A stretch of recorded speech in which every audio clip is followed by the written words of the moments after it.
Hello everyone, welcome to move and jeep sir. ಇವತ್ತು ನಾವು confusing words to ಮತ್ತು too ಬಗ್ಗೆ ಡಿಫ್ರೆನ್ಸನ್ನು ಏನು, ಎಲ್ಲಿ ಬಳಸ್ತಾರೆ, ಇದರ ಅರ್ಥ ಏನು ಅಂತ ನೋಡೋಣ. To and how to use them correctly in sentence. ಯಾವ ರೀತಿ ನಾವು ವಾಕ್ಯಗಳಲ್ಲಿ ಇದನ್ನು ಬಳಸಬೇಕು ಅಥವಾ ಬಳಸ್ತಾರೆ ಎಂಬುದನ್ನು ನಾವು ನೋಡೋಣ. ಮೊದಲನೇದು ಟು ಪಾರ್ಟ್ಸ್ ಆಫ್ ಸ್ಪೀಚ್ನಲ್ಲಿ ಪ್ರಿಪೋಸಿಷನ್ಸ್ನಲ್ಲಿ ಬಳಸ್ತಾರೆ. ಮೀನಿಂಗ್ ಈ ಟು ಮೀನಿಂಗ್ ಏನಾಗುತ್ತೆ ಅಂತಂದರೆ, ಇದೇನು ಮಾಡುತ್ತೆ, show the direction, place and purpose and relationship. ಇದು ಡೈರೆಕ್ಷನನ್ನು ತೋರಿಸುತ್ತದೆ, ಪ್ಲೇಸನ್ನು ತೋರಿಸುತ್ತದೆ, ಮತ್ತು ಯಾವ ಪರ್ಪಸ್ಗೆ ಟು ಬಳಸ್ತಾರೆ ಇದರ ಅರ್ಥ ಕನ್ನಡದಲ್ಲಿ ಗೆ ಆಗುತ್ತೆ. ಎಕ್ಸಾಂಪಲ್ ನೋಡೋಣ. I am going to school. To ಅಂದರೆ ಗೆ, ನಾನು ಶಾಲೆಗೆ ಹೋಗ್ತಾ ಇದ್ದೀನಿ. She gave the book to me, ಅವಳು ನನಗೆ ಪುಸ್ತಕ ಕೊಟ್ಟಿದ್ದಳು. We are planning to visit Delhi, ನಾವು ಡೆಲ್ಲಿಗೆ ವಿಸಿಟ್ ಮಾಡೋ ಪ್ಲ್ಯಾನಿಂಗ್ ಮಾಡ್ತಾ ಇದ್ದೇವೆ. He went to the market, ಅವನು ಮಾರ್ಕೆಟ್ಗೆ ಹೋದನು.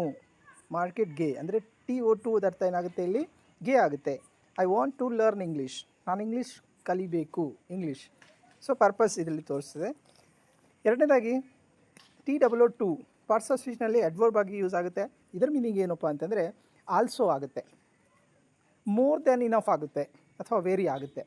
ಟು ಅಂದರೆ ಬಹಳ, ವೇರಿ ಅಂತ ಆಗುತ್ತೆ. ಎಕ್ಸಾಂಪಲ್ ಮೂಲಕ ನಾವು ತಿಳಿದುಕೊಳ್ಳೋಣ.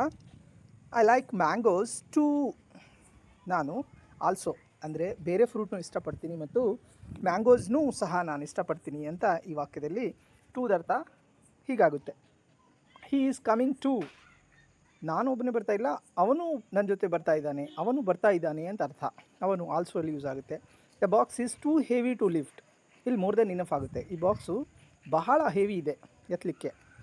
It is too hot today, ಇವತ್ತು ಬಹಳ ಸೆಕೆ ಇದೆ, ಬಹಳ.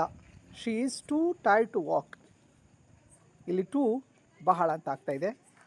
ಈ ವಿಡಿಯೋ ನಿಮಗೆ ಟು ಮತ್ತು ಟೂನಲ್ಲಿ ಏನು ಡಿಫ್ರೆನ್ಸ್ ಇದೆ, ಈ ವಿಡಿಯೋ ನೋಡಿದರೆ ನಿಮಗೆ ಅರ್ಥ ಆಗುತ್ತೆ. I hope you understood.